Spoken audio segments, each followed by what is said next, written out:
One of the main objectives of understanding the principles of energy leadership is to learn how we can purposefully choose a success response or a stress response. Notice that I didn't say instead of a stress response, because sometimes a stress response serves us well. So what does success look like, and what are the steps to get there? The answers to those questions are in some ways unique for every individual. In fact, it can be surprisingly difficult to define what success looks like. What are your criteria?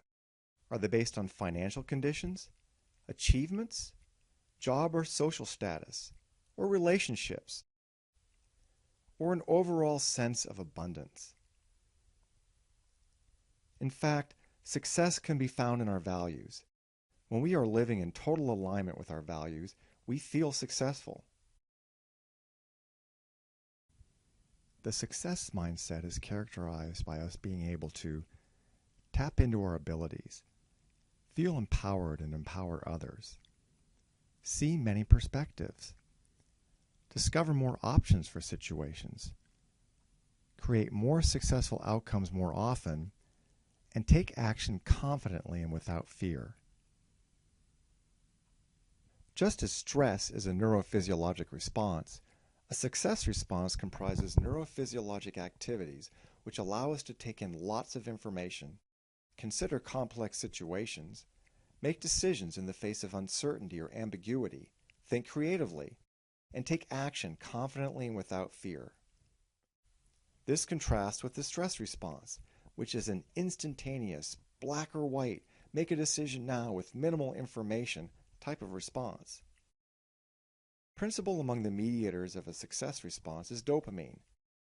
Recent studies have shown that neurons in the brain that release dopamine are activated when we are facing ambiguous or uncertain situations that require the higher centers of our brain for complex thinking.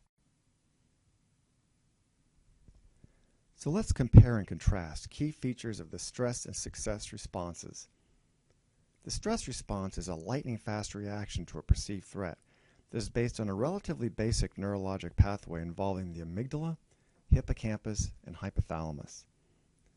The success response involves many regions of the brain comprising sophisticated interconnected networks. With a stress response, we take in limited information and react quickly, whereas with a success response, we can take in lots of information and respond deliberately. A stress response is characterized by black and white thinking around right or wrong, good or bad, while a success response allows us to consider complex situations. In a stress response, we make decisions based on simple solutions, while in a success response, we make decisions in the face of uncertainty and ambiguity. In a stress response, we think protectively, but in a success response, we think creatively. And ultimately, we take action out of fear in a stress response, whereas in a success response, we take action confidently. It really is our perception of a situation that determines whether or not it triggers a stress response or a success response in us. This includes self-perception and our perception of others in the world around us. We can't change what happens, in most cases, but we can change our perception of what happens. This starts by exploring multiple ways in which we can perceive the same situation.